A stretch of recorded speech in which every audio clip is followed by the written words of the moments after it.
স্বাগত নিউজ 24 সংবাদে আপনাদের সাথে আছি রাশেদ ইমাম। দেখছিলেন শিরোনাম, এবারে বিস্তারিত।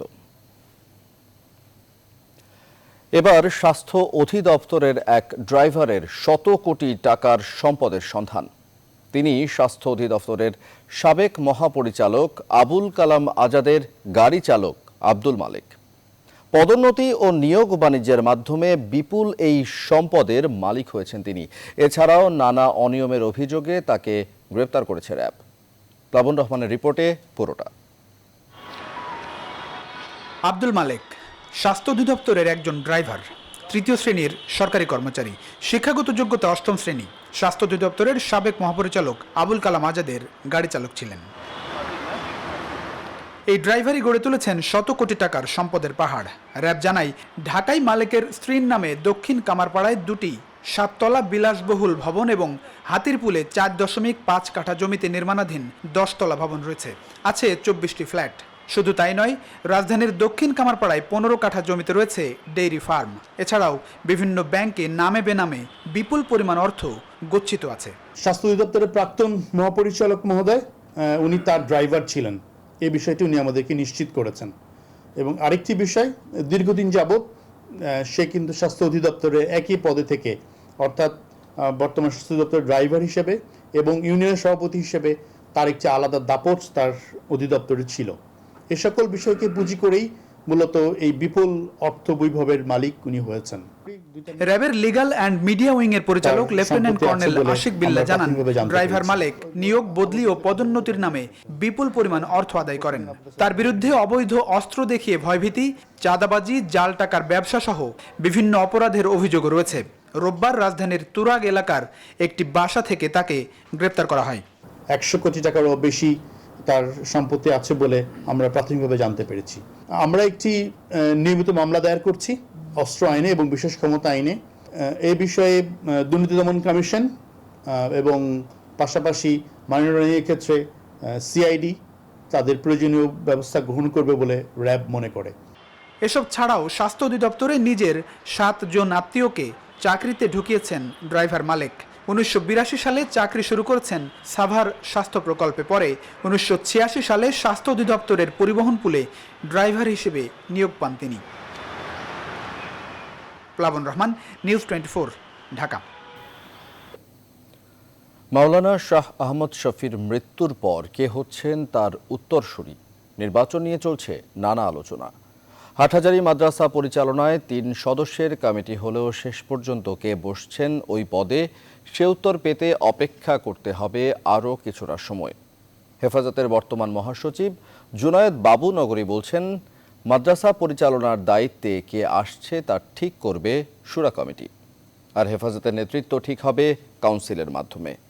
কওমি আলেমরা চান অভিজ্ঞ ও সিনিয়র কাউকে দেয়া হোক এই পদ। নয়ন বড়ুয়া জয়কে সাথে নিয়ে আরও জানাচ্ছেন তৌহিদ শান্ত।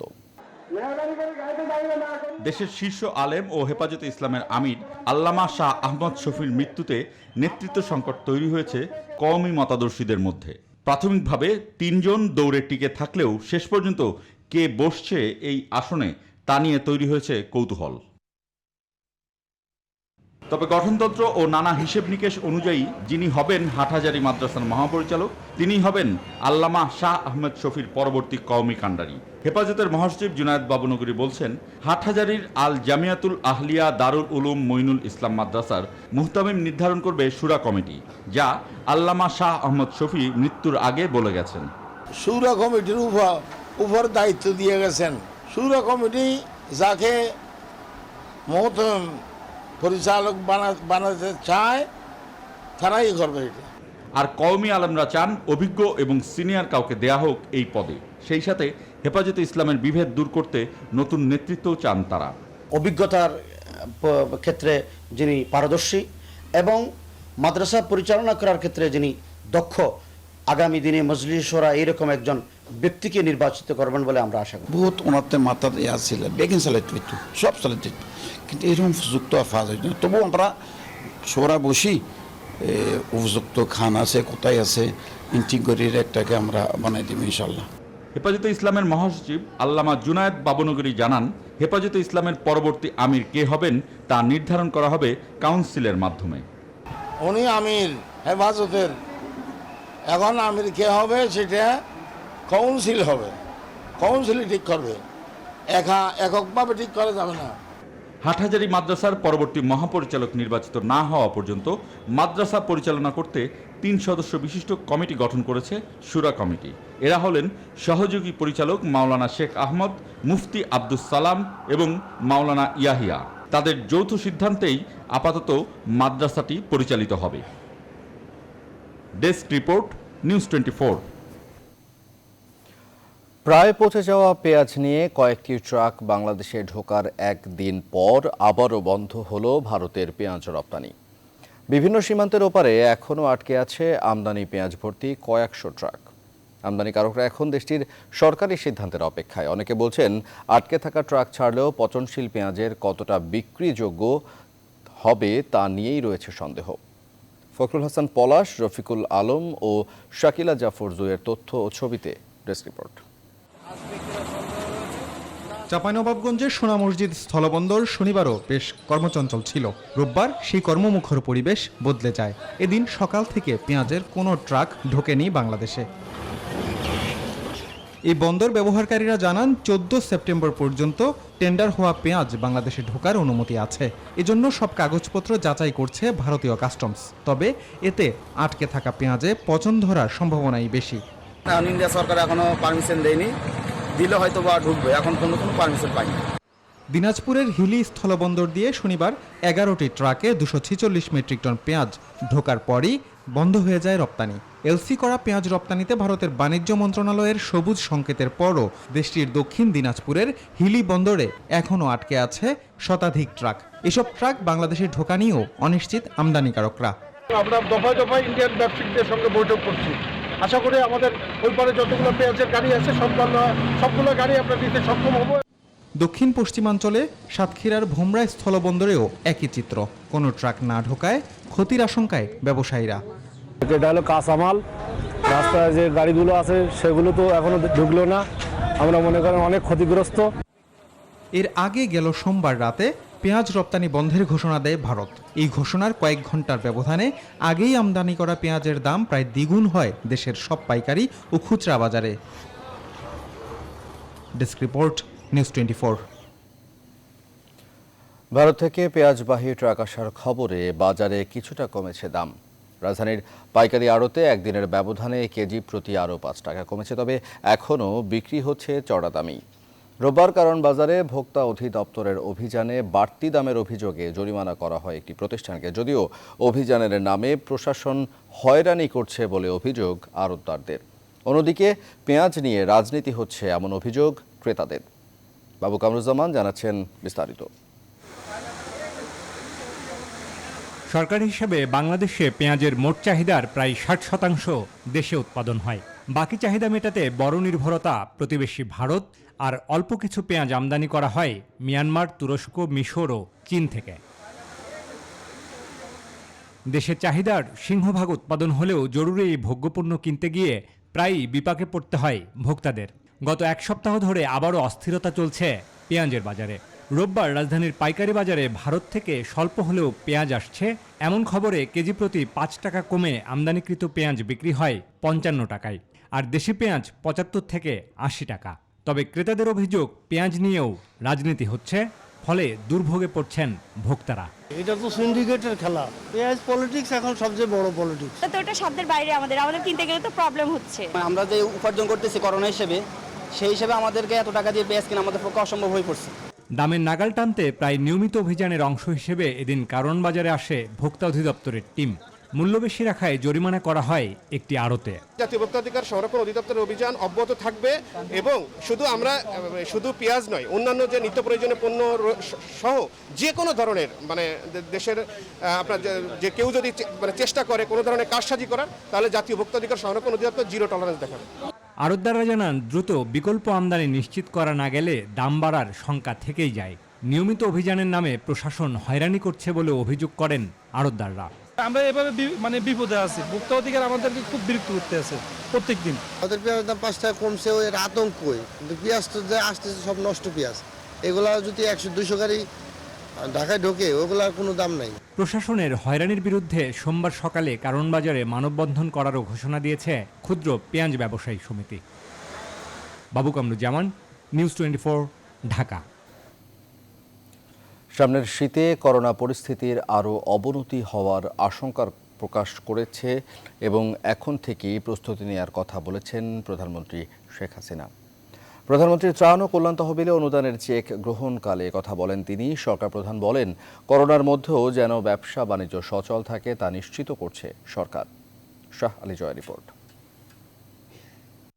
করোনা দুর্যোগের মধ্যে প্রধানমন্ত্রীর ত্রাণ ও কল্যাণ তহবিলে 165 কোটি 60 লাখ টাকা অনুদান দিল 34টি বাণিজ্যিক ব্যাংক সহ মোট 41টি প্রতিষ্ঠান। প্রধানমন্ত্রীর কার্যালয়ে তা গ্রহণ করেন মুখ্য সচিব ডক্টর আহমেদ কায়কাউস। আর গণভবন থেকে ভার্চুয়াল প্ল্যাটফর্মে অনুষ্ঠানে যুক্ত হন প্রধানমন্ত্রী শেখ হাসিনা। এ সময় বিশ্বজুড়ে করোনা দুর্যোগের প্রসঙ্গ উল্লেখ করে সরকার প্রধান বলেন, সকলের সম্মিলিত প্রচেষ্টায় বাংলাদেশে করোনার প্রকোপ মোকাবেলা করা সম্ভব হয়েছে। যাতে ব্যবসা বাণিজ্য আপনারা চালায় যেতে পারেন তার জন্য যা যা করণীয় সে ব্যবস্থা আমরা কিন্তু নিয়েছি। ইতিমধ্যে বিভিন্ন প্রণোদনা দিয়েছি। এই প্রণোদনা যার ফলে আমি মনে করি আমাদের দেশের ব্যবসা বাণিজ্যগুলি সচল থাকা সম্ভব হচ্ছে। আর এবারে করোনা ভাইরাসে দেখা গেছে যে আমাদের সকলেই খুব আন্তরিকতার সাথে কাজ করেছে, সবাই, আমি কারো বাদ দিতে পারবো না। তো সেই জন্যই হয়তো এটা আমরা মোকাবেলা করতে সক্ষম হয়েছে। তবে সামনে শীত আর একটু হয়তো খারাপের দিকে যেতে পারে, তবুও আমাদের এখন থেকে প্রস্তুতি থাকতে হবে। অনুষ্ঠানে ব্যাংক সেক্টরের সংগঠন Bangladesh association of bank BAB বেশ কিছু প্রস্তাবনা তুলে ধরে প্রধানমন্ত্রীর কাছে।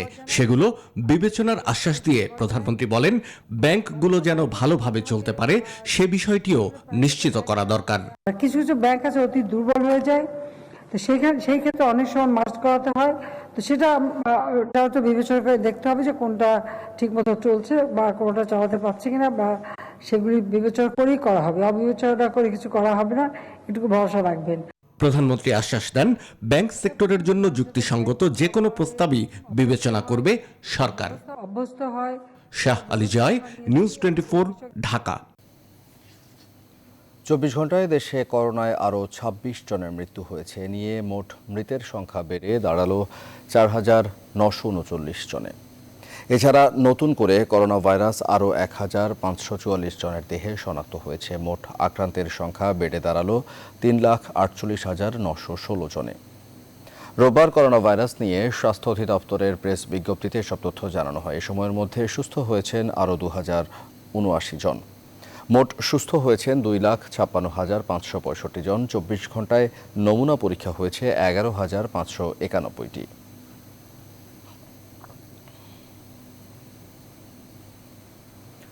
করোনার নমুনা পরীক্ষায় সরকার অ্যান্টিজেন টেস্টের অনুমতি দিয়েছে। গেল 17 সেপ্টেম্বর স্বাস্থ্য মন্ত্রণালয়ের উপসচিব ডাক্তার বিলকিস বেগম স্বাক্ষরিত চিঠিতে এই অনুমোদনের কথা জানানো হয়।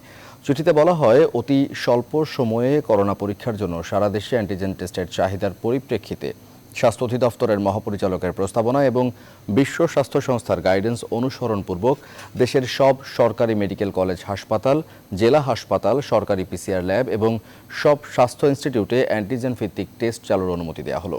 করোনার নমুনা পরীক্ষায় র্যাপিড টেস্টের জন্য বলে আসছিলেন বিশেষজ্ঞরা। সবশেষ গেল 17 সেপ্টেম্বর কোভিড-19 বিষয়ক জাতীয় পরামর্শ কমিটিও তাদের সভায় PCR পরীক্ষার পাশাপাশি অ্যান্টিজেন ও অ্যান্টিবডি টেস্ট কার্যক্রম চালুর পরামর্শ দেন।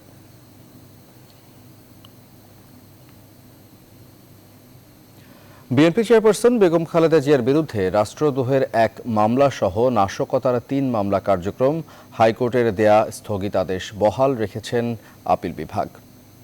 রোববার আপিল বিভাগের জ্যেষ্ঠ বিচারপতি মোহাম্মদ ইমান আলীর নেতৃত্বাধীন 3 বিচারপতির সমন্বয়ে গঠিত ভার্চুয়াল আপিল বেঞ্চ এই আদেশ দেন। আরও জানাচ্ছেন সৈয়দ রায়হান।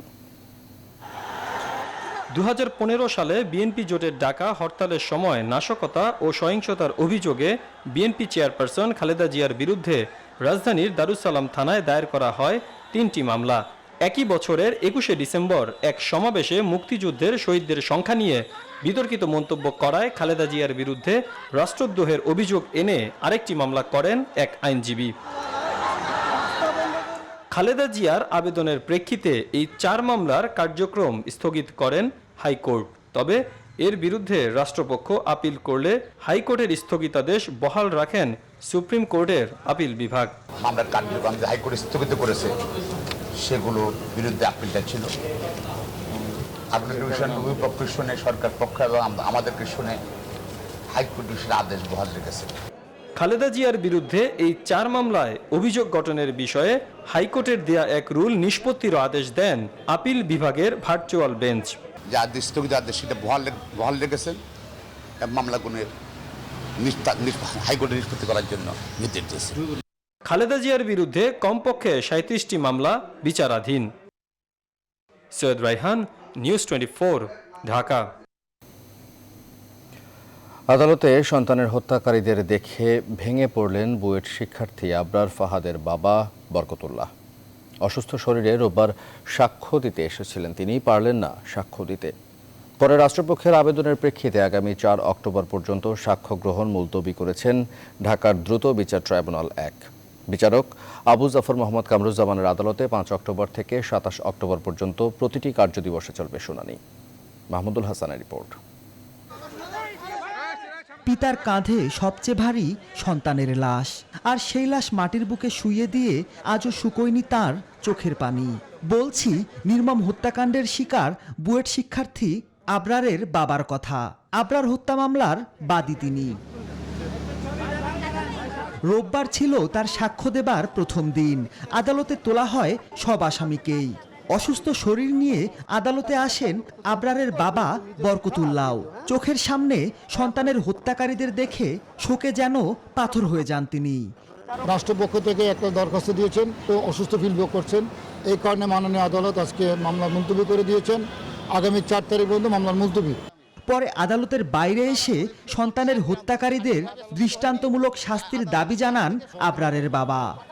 ছেলেকে যেভাবে আসামিরা পিটিয়ে হত্যা করেছে, আমি সাক্ষীর মাধ্যমে এটা যেন তার বিচার সুনিশ্চিত করে যাতে তাদের সর্বোচ্চ শাস্তি মৃত্যুদণ্ড নিশ্চিত হয়, সেটাই আমি আশা করি।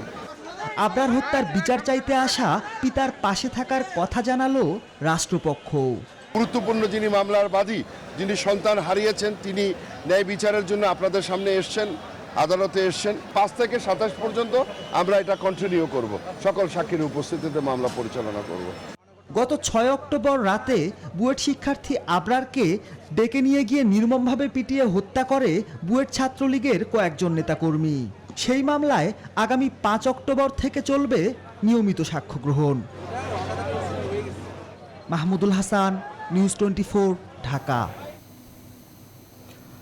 রিজেন্ট চেয়ারম্যান শাহেদ করিমের বিরুদ্ধে অস্ত্র আইনে করা মামলার রায় ঘোষণা হবে আগামী 28 সেপ্টেম্বর। রোববার আসামি পক্ষের যুক্তি উপস্থাপন শেষে ঢাকা মহানগর দায়রা জজ KM ইমরুল কায়েস রায় ঘোষণার এই দিন ধার্য করেন। এদিকে শাহেদের বিরুদ্ধে 14 সাক্ষীর সাক্ষ্যে মামলাটি সন্দেহাতীতভাবে প্রমাণ করা গেছে বলে জানিয়েছে রাষ্ট্রপক্ষ। মামলাটিতে সর্বোচ্চ সাজা যাবজ্জীবন হবে শাহেদের, এমন প্রত্যাশাও তাদের।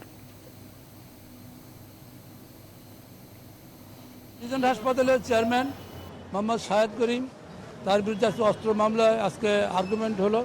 আগামী 28/9 এই মামলার রায়ের দিন ধার্য করা হয়েছে। যে মামলা যেই 11 জন সাক্ষী হয়েছে, আমরা সন্দেহাতীতভাবে এই মামলাটা প্রমাণ করতে সক্ষম হয়েছি এবং আমরা আশা করব এবং এটা আমাদের দাবিও যে এই আসামির সর্বোচ্চ যে সাজা যাবজ্জীবন সেটি প্রদান করা হোক।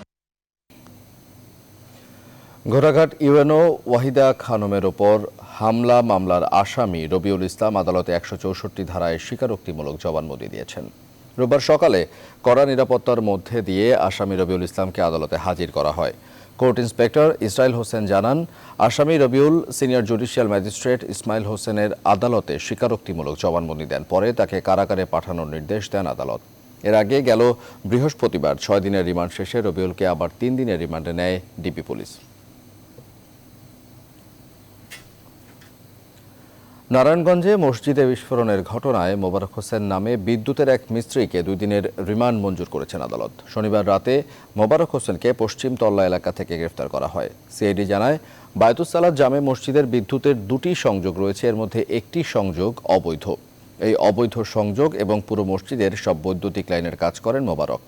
গেল 4 সেপ্টেম্বর এশার নামাজের সময় মসজিদে বিস্ফোরণের ঘটনায় এখন পর্যন্ত 33 জন মারা গেছেন। আশঙ্কাজনক অবস্থায় শেখ হাসিনা বার্ন ইনস্টিটিউটে চিকিৎসাধীন আছেন 4 জন।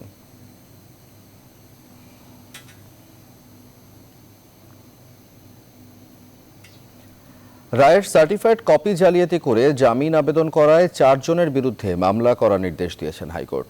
সুপ্রিম কোর্টের রেজিস্ট্রার জেনারেলকে এই মামলা করার নির্দেশ দেন। রোববার হাইকোর্টের বিচারপতি ইনায়েতুর রহিম ও বিচারপতি মুস্তাফিজুর রহমানের সমন্বয়ে গঠিত বেঞ্চ এই আদেশ দেন। ঝিনাইদহের নারী ও শিশু নির্যাতন দমন ট্রাইব্যুনালের এক মামলায় ধর্ষণের আসামি কবির বিশ্বাসের যাবজ্জীবন সাজা হয়, তবে 7 বছর সাজা দেখিয়ে আসামি কবির বিশ্বাস হাইকোর্টে জামিন আবেদন করেন। পরে বিষয়টি উচ্চ আদালতের নজরে এলে এর সাথে দায়ী 4 জনের বিরুদ্ধে মামলা করার নির্দেশ দেন হাইকোর্ট।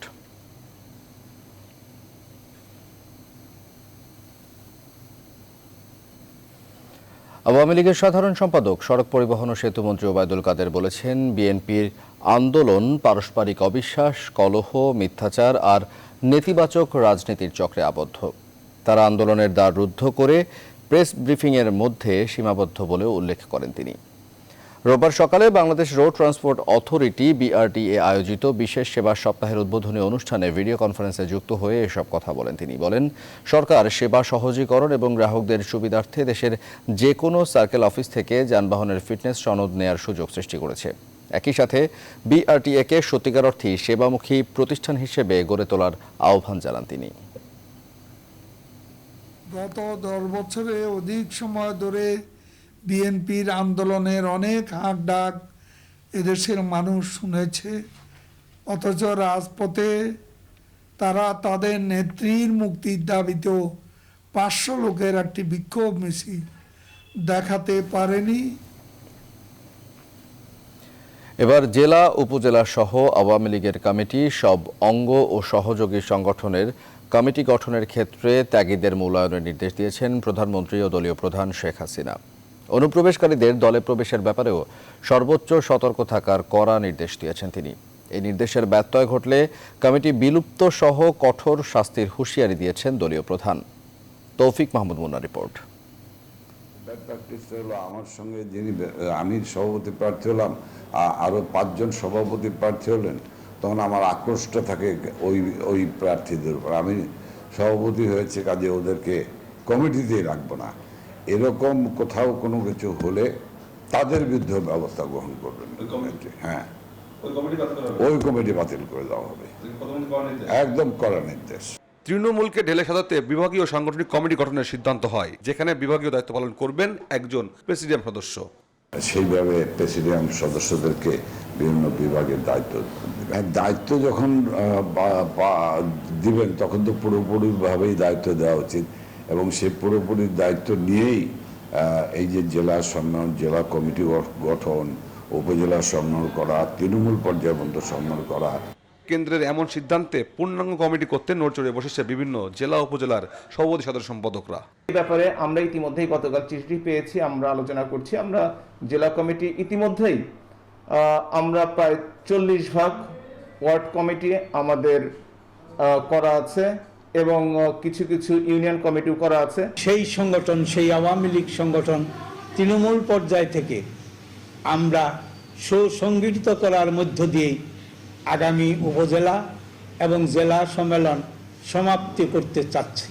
প্রধানমন্ত্রী ও আওয়ামী লীগ সভাপতির নির্দেশনা অনুযায়ী ত্যাগীদের কমিটিতে আনতে এবং অনুপ্রবেশকারীদের দলে না ভেড়াতে সদা তৎপর এসব নেতাকর্মীরা। তৌফিক মাহমুদ মুন্না, নিউজ 24, ঢাকা। রাজধানী জুড়ে মাথার ওপর ঝুলছে এলোমেলো তার। মাঝে মধ্যে ওইসব ঝুলন্ত তার ছিঁড়ে রাস্তায় পড়ে, দুর্ঘটনাও ঘটে। ঢাকা উত্তর সিটি কর্পোরেশনের নির্দেশ অনুযায়ী আগামী 2-1 মাসের মধ্যে এসব তার সরাতে হবে। তবে ইন্টারনেট ব্যবসায়ীরা বলছেন, আবাসিক এলাকাগুলোতে প্রয়োজনীয় সংখ্যক এনটিটিএন সেবা, ভূগর্ভস্থ কেবল লাইন পৌঁছায়নি, ফলে আগামী 2-1 মাসের মধ্যে ভূগর্ভস্থ বিতরণ লাইনে স্থানান্তর করা সম্ভব নয়। বিস্তারিত তালুকদার বিপ্লবের প্রতিবেদনে। ইন্টারনেট সেবা, cable TV operator, dish line সংযোগ এবং ল্যান্ডফোন সহ বিভিন্ন সরকারি বেসরকারি কোম্পানির এসব তার ঝুলছে বৈদ্যুতিক খুঁটির সঙ্গে। এই চিত্র রাজধানীর কাটাবন এলাকার। ঢাকা উত্তর ও দক্ষিণ সিটি কর্পোরেশনের অলিগলি চিত্র আরও ভয়াবহ। পরিচ্ছন্ন নগরী গড়তে ঝুঁকিপূর্ণভাবে ঝুলে থাকা এইসব ইন্টারনেট ও ডিশ কেবল অপসারণ শুরু করে ঢাকার 2 সিটি কর্পোরেশন। নির্দেশ অনুযায়ী আগামী ডিসেম্বরের মধ্যে এসব তার সরাতে হবে। আমরা ঝুলন্ত তার কোনো অবস্থায় মেন রোডে থাকবে না। মেয়র মহোদয় ডাইরেক্ট বলে দিচ্ছে। এটা নিয়ে আমাদের মাননীয় মেয়র অলরেডি কাজ শুরু করে দিয়েছেন। ডিসেম্বরের মধ্যে তারের জঞ্জাল আর থাকবে না আমরা আশা করি। তবে ইন্টারনেট সেবাদানকারী প্রতিষ্ঠান ISBAB বলছে আবাসিক এলাকাগুলোতে প্রয়োজনীয় সংখ্যক NTTN সেবা অর্থাৎ ভূগর্ভস্থ কেবল লাইন নেই, ফলে নির্ধারিত সময়ে সহজ সমাধান হবে না। কিছু কিছু ক্ষেত্রে মোটামুটি আছে, কিছু কিছু ক্ষেত্রে একদমই আসলে কি বলে ওভারটাকে মানে বাইপাস করার মতো অবস্থায় নাই। কারণ আন্ডারগ্রাউন্ডের একটা LDP টু একটা LDP ডিস্টেন্স আপনার 1 কিলো 1.5 কিলো, এই 1 কিলো 1.5 কিলো আমরা কিভাবে ইউজারের কাছে যাব? 2-1 বছর আগ থেকে এটি FTTS নেটওয়ার্ক নামে একটি আন্ডারগ্রাউন্ডগুলো একটা নেটওয়ার্ক করবে। ঢাকা শহরে এখন পর্যন্ত কোথাও রেডি না। আমি এখনো কোনো বাসাবাড়ির কানেক্টিভিটি আন্ডারগ্রাউন্ড থেকে নিতে কোনো কোম্পানি থেকে পারি নাই। খুঁটি থেকে তারের জঞ্জাল সরিয়ে ভূগর্ভস্থ কেবল লাইনে স্থানান্তরের জন্য সরকারের কাছে আরও সময় চান ইন্টারনেট এবং কেবল টিভি অপারেটর ডিশ ব্যবসায়ীরা। তালুকদার বিপ্লব, নিউজ 24, ঢাকা। সিরাজগঞ্জে 3 দিন ধরে যমুনা নদীর পানি বাড়ছে, ভাঙনের তীব্রতাও বেড়েছে। এরই মধ্যে নদীগর্ভে বিলীন হয়েছে বসতবাড়ি, ফসলি জমি, মসজিদ সহ বহু স্থাপনা। কুড়িগ্রামে নদ নদীর পানি কমায় চতুর্থ দফা বন্যা পরিস্থিতির উন্নতি হয়েছে। বন্যায় 9 উপজেলার 5,000 হেক্টর জমির ফসল পানিতে তলিয়ে যাওয়ায় দিশেহারা কৃষক। আব্দুস সামাদ সায়েম ও হুমায়ুন কবির সূর্যের তথ্যচিত্রে ডেস্ক রিপোর্ট। যমুনা নদী পানি বৃদ্ধির ফলে সিরাজগঞ্জ সদর উপজেলার শিমলা এলাকায় তীব্র ভাঙন শুরু হয়েছে। গেল কয়েকদিনের ভাঙনে এরই মধ্যে নদীগর্ভে বিলীন হয়েছে বসতভিটা, ফসলি জমি, মসজিদ সহ বহু স্থাপনা। হুমকির মুখে রয়েছে আরো প্রায় 5 শতাধিক বাড়িঘর। একবারে ডুবে যায়, মসজিদ গড্ড, খোদার ঘর, মসজিদ গড্ড ডেবে চলে গেল। মানুষ, কত মানুষ এসে আফসোস কান্দন সবাই। তো থাকার মতো কোনো জায়গা নাই, তাহলে আর কোথায় যা থাকবো। নদী তীরবর্তীদের অভিযোগ, ভাঙন রোধে পানি উন্নয়ন বোর্ড কার্যকর কোনো ব্যবস্থা না নেওয়ায় প্রতি বছরই ভাঙনের কবলে পড়ে ভিটে মাটি হারিয়ে নিঃস্ব হচ্ছেন তারা। এবার আমাদের বাড়ি 6বার ভাঙা পড়ছে, আমাদের এখন দাঁড়ানোর মতো আর কোনো লক্ষণ নাই। আমাদের হাজার হাজার মানুষের জমিঘর ভাঙা যেতেছে, বাড়িঘর ভাঙা যেতেছে, কিন্তু নদীতে ব্যবসা করে খাইতেছে। মাননীয় প্রধানমন্ত্রী শেখ হাসিনা যেন একটা স্থায়ী যদি কাজ করে দেয় আমাদের এই শিমলা 5টা গড়িতে, তাহলে আর আমরা আর মনে করেন যে নদীর ক্ষতির মুখে পড়বো না। সংশ্লিষ্টরা বলছেন ভাঙন রোধে এরই মধ্যে নানা উদ্যোগ নেওয়া হয়েছে। শুকনো মৌসুমে প্রকল্প পাশ হলে স্থায়ী বাঁধ নির্মাণ করা হবে। এখানে আমরা সারাক্ষণ নজরদারিতে রেখেছি এবং এখানে যাতে আর ভাঙন বিস্তৃতি না ঘটে সেজন্য কাজ করা হচ্ছে। আমরা আশা করছি প্রকল্পটা পাশ হয়ে গেলে এখানে স্থায়ী প্রতিক্রিয়ামূলক কাজ করে সম্পূর্ণ এলাকাকে রক্ষা করা সম্ভব হবে। এদিকে কুড়িগ্রামের ধরলা, তিস্তা, ব্রহ্মপুত্র, দুধকুমারের পানি কমায় চতুর্থ দফা বন্যা পরিস্থিতির কিছুটা উন্নতি হয়েছে। তবে কুড়িগ্রাম সদর, রাজারহাট, ফুলবাড়ি ও উলিপুর সহ 9টি উপজেলার শতাধিক চরের নিচু এলাকায় এখনো প্লাবিত রয়েছে। এসব চরাঞ্চলে 5,134 হেক্টর জমির ফসল পানিতে তলিয়ে গেছে। কষ্টে ফলানো সোনার ফসল হারিয়ে দিশেহারা কৃষকরা। 7-8 দিন হল পানির তলে আছে, আবার যদি 7-8 দিন এই পানি নামিয়ে যাওয়ার পরে শুকিয়ে যায়, তাহলে তো আর কিছুর বাঁচার মতন কোনো পথ নেই। এখানে সব পূর্ণ জমিন আবাদ, এখন দেখতেছেন লোকে দৌড়াচ্ছে, একটা জমিন ফাঁক ছিল না, খালি আইল দিয়ে আড়া ছাড়া। তবে নদ নদীর পানি কমলেও কুড়িগ্রামের বিভিন্ন স্থানে শুরু হয়েছে নদীর ভাঙন। Desk report, news 24। এবার ফার্স্ট সিকিউরিটি ইসলামী ব্যাংক অর্থ বাণিজ্যের সংবাদ।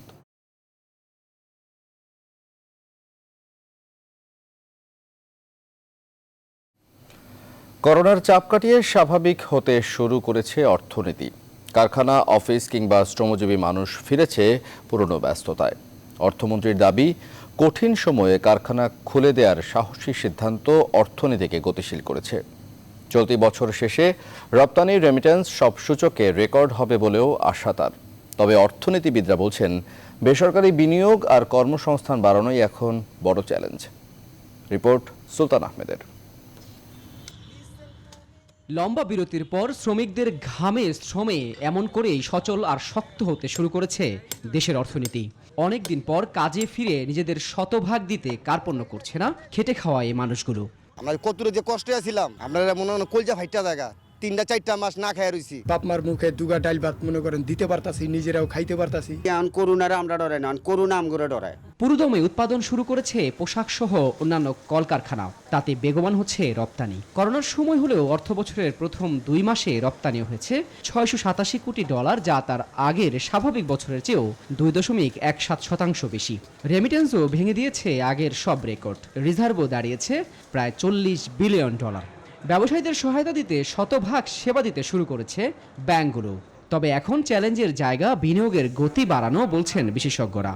বড় বড় শিল্প কলকারখানাগুলো ইতিমধ্যেই সরকারের প্রণোদনার অর্থ বেশ খানিকটা পেয়েছেন, কিন্তু ক্ষুদ্র মাঝারি উদ্যোক্তা, বিশেষ করে একেবারে অনু উদ্যোক্তা যারা, তারা কিন্তু প্রণোদনার অর্থ সেভাবে পাননি এবং অনেকের জন্য আসলে প্রণোদনা সম্ভব না দেয়া, তারা অনানুষ্ঠানিক খাতে আছেন। সেই জায়গাগুলো কিন্তু আমাদেরকে ভাবতে হবে। তবে বছর শেষে বিনিয়োগের চ্যালেঞ্জও থাকবে না বলে মনে করেন অর্থমন্ত্রী। তার মতে সরকারের সাহসী সিদ্ধান্ত বদলে দিয়েছে পুরো প্রেক্ষাপট। আমরা বিশ্বাস করি দেশের মানুষ যেভাবে আত্মনিবেদিত হয়ে আত্মপ্রত্যয়ী হয়ে যেভাবে তারা কাজ করে যাচ্ছে, দেশের অর্থনৈতিক কাজ হচ্ছে একদিকে, পাশাপাশি আমি মনে করি যে মাননীয় প্রধানমন্ত্রী যে কাজটি করেছেন টাইমলি করেছে। নতুন করে এই শুরুকে বলা হচ্ছে নিউ নরমাল লাইফ। মনের আনন্দে স্বাস্থ্যবিধি উপেক্ষা করেই ঘুরে বেড়াচ্ছেন সাধারণ মানুষ। ঘরের পয়সা তো থাকতে ভালো লাগে না, যে কারণে বাধ্যমূলক বাড়িতে হয়। এখনো আস্তে আস্তে মানুষ সবাই কর্মব্যস্ততায় দিন কাটাচ্ছে।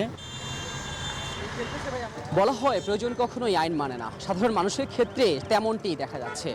টানা কয়েক মাস ঘরবন্দি থাকার পরে পেটের দায়ে নিজ নিজ কর্মস্থলে ফিরে গেছেন তারা, তাতে অর্থনীতিও স্বাভাবিক হচ্ছে। তবে উপেক্ষিত হচ্ছে স্বাস্থ্যবিধির বিষয়টি, আর তা উপেক্ষিত হলে হয়তো সামনে আরও বড় কোনো বিপদের আশঙ্কা থেকেই যায়। সুলতান আহমেদ, নিউজ 24, ঢাকা। এবারে মার্কিন নির্বাচন প্রসঙ্গ।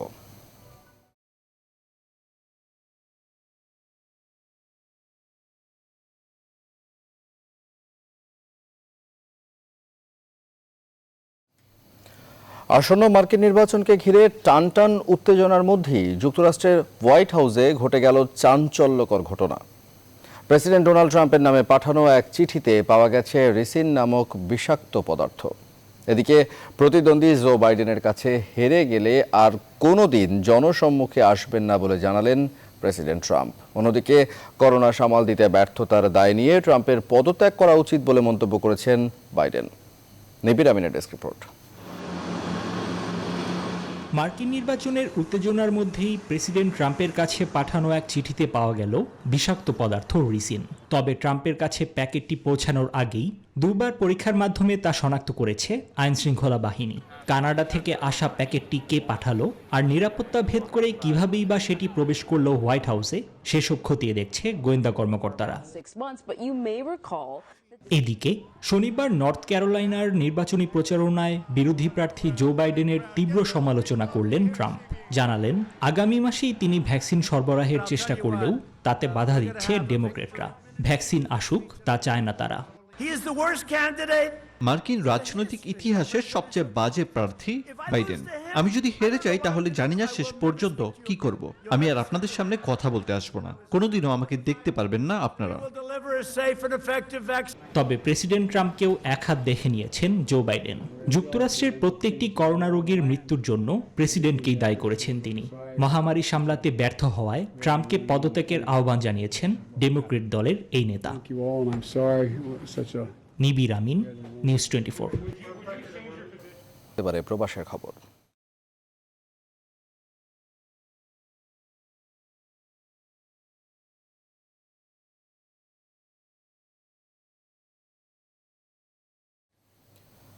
মার্কিন নাগরিকত্ব ছেড়ে কানাডায় স্থায়ীভাবে বসবাসের জন্য 2015 সালে আবেদন করেছিলেন 6,800 জন। 5 বছর পর চলতি বছরের প্রথম 8 মাসে আবেদনের সংখ্যা 8,700 জন। কানাডা থেকে লায়লা নুসরাতের তথ্য ও চিত্রে প্রেস রিপোর্ট। কানাডা উত্তর আমেরিকার উত্তরাংশ অবস্থিত দেশ। 10টি প্রদেশ ও 3টি অধীন অঞ্চল ও আটলান্টিক মহাসাগর থেকে প্রশান্ত মহাসাগর এবং উত্তরে আর্কটিক মহাসাগর পর্যন্ত বিস্তৃত, যা এ দেশকে মোট আয়তনের দিক দিয়ে পৃথিবীর দ্বিতীয় বৃহত্তর দেশে পরিণত করেছে, যদিও লোকসংখ্যা মাত্র 3,60,00,000। অভিবাসী ইস্যুতে ট্রাম্পের বিরূপ মনোভাবে মার্কিন নাগরিকত্ব ছেড়ে কানাডার জন্য আবেদন করছেন অনেকে। চলতি বছর আগস্ট পর্যন্ত কানাডায় আসার জন্য আবেদন করেছেন প্রায় 8,700 জন। বর্তমান কানাডিয়ান বিশ্ববিদ্যালয়গুলিতে আবেদনকারীর সংখ্যা আন্ডারগ্র্যাড এবং গ্র্যাজুয়েট লেভেলে ফরেন স্টুডেন্টরা যারা আসছে তাদের আবেদনের সংখ্যা এত বেশি বৃদ্ধি পেয়েছে যে কানাডিয়ান বিশ্ববিদ্যালয়গুলি এখন এটা সংকলন করতেই অনেক হিমশিম খাচ্ছে। কানাডায় বিশ্বের প্রথম দেশ হিসেবে 1971 সালে ঘোষণা দেয় মাল্টিকালচারিজমের, যার মূল মন্ত্র সব নাগরিকের থাকবে সমান অধিকার ও দায়িত্ব।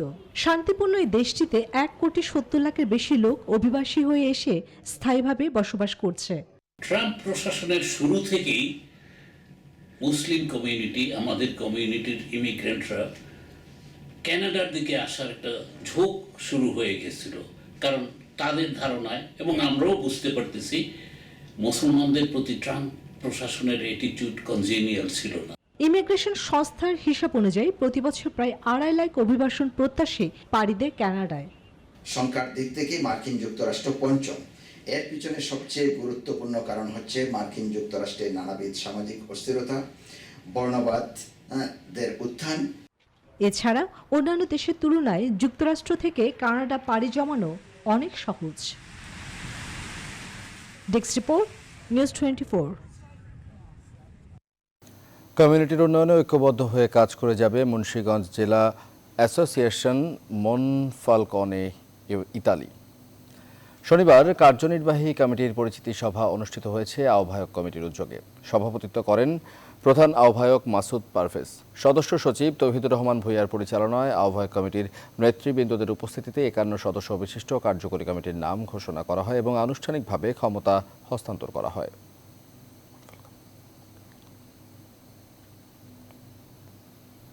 এবারে খেলার খবর। 2024 সালের মধ্যে ফিফা র্যাঙ্কিংয়ে বাংলাদেশকে 150তম অবস্থানের মধ্যে নিয়ে আসার প্রত্যয় সহ জাতীয় দল ও তৃণমূলে ফুটবলের উন্নয়নে 36 দফায় নির্বাচনী ইশতেহার ঘোষণা করেছে কাজী সালাউদ্দিন নেতৃত্বাধীন সম্মিলিত পরিষদ। ইশতেহারে জাতীয় দল, ঘরোয়া ফুটবল ও উন্নয়ন প্রকল্প সহ মোট 5টি বিষয়কে গুরুত্ব দেওয়া হয়েছে জানিয়ে কাজী সালাউদ্দিন বলেন, নির্বাচিত হলে প্রতিশ্রুতি বাস্তবায়নে দৃঢ় প্রতিজ্ঞ তার প্যানেল। মাহফুজুল ইসলামের রিপোর্ট। প্রাথমিকভাবে এএফসি গ্রাসরুট সিলভার অ্যাওয়ার্ড অর্জন করা আমাদের অন্যতম একটা লক্ষ্য। এভাবেই কাজী সালাউদ্দিনের নির্বাচনী প্যানেলের গুরুত্বপূর্ণ সদস্যরা ইশতেহারের বিস্তারিত সংবাদ মাধ্যমের কাছে তুলে ধরেন। ইশতেহারে জাতীয় দল, ঘরোয়া ফুটবল, মহিলা দল, উন্নয়ন প্রকল্প ও টেকনিক্যাল ডিপার্টমেন্টকে আলাদাভাবে ভাগ করে মোট 36টি বিষয়কে গুরুত্ব দেওয়া হয়েছে। সবশেষ বাফুফের নির্বাচনে কাজী সালাউদ্দিনের নির্বাচনী ইশতেহারের মূল বিষয় ছিল 25টি, কিন্তু সেগুলোর বেশিরভাগই আলোর মুখ না দেখায় ইশতেহার ঘোষণা অনুষ্ঠানে কাজী সালাউদ্দিনের কাছে প্রশ্ন ছিল, নতুন ইশতেহার বাস্তবায়ন কতটা সম্ভব। ওই স্টেটটা আবার দেওয়া ছিল না, এটা আজকে যা বলা হয়েছে, এই স্টেটটা দেওয়ার আগে প্রায় 3 মাস complete research, complete financial arrangement করে আপনাদেরকে বলা হয়েছে। নির্বাচিত হলে আগামী 4 বছরে প্রতিটি পয়েন্টই আলোর মুখ দেখবে বলে আশ্বাস দেন কাজী সালাউদ্দিন। একই সাথে ফিফা র্যাঙ্কিংয়ে বাংলাদেশের উন্নতি ও ঘরোয়া লিগের কাঠামো উন্নয়নে বিশেষ গুরুত্ব দেওয়া হবে বলেও জানান তিনি। একটা রিসার্চের মধ্যে এসে এখন আমরা একটা ফাইনাল জায়গায় আসছি। এফসি যেটা অ্যালাউ করে 4টা প্লেয়ার, 3টা ফরেনার, 1 এশিয়ান, এটা হয়ে আসছে। এবং আমি বলেছি, আমি যদি পাস করে আসি, যে ফরম্যাট চলছে এই ফরম্যাটে থাকবে, আর চেঞ্জ হবে না। নির্বাচনী এই ইশতেহার খুব দ্রুতই কাউন্সিলরদের কাছে পাঠানো হবে। আগামী 3 অক্টোবর হবে বাফুফের নির্বাচন। মাহফুজুল ইসলাম, নিউজ 24, ঢাকা। অনিশ্চয়তার মাঝে শ্রীলঙ্কা সফরকে সামনে রেখে শুরু হয়েছে টাইগারদের পুরো দস্তুর স্কিল ট্রেনিং। রোববার সকালে টিম হোটেলে ওঠার পর দুপুরে শেরেবাংলা স্টেডিয়ামে ট্রেনিংয়ে অংশ নেন 16 জন ক্রিকেটার। দলীয় অনুশীলন শুরু করতে পেরে উচ্ছ্বসিত অলরাউন্ডার মাহমুদুল্লাহ রিয়াদ। মাঠে ভালো করতে দলগত অনুশীলনের গুরুত্ব তুলে ধরেন তিনি।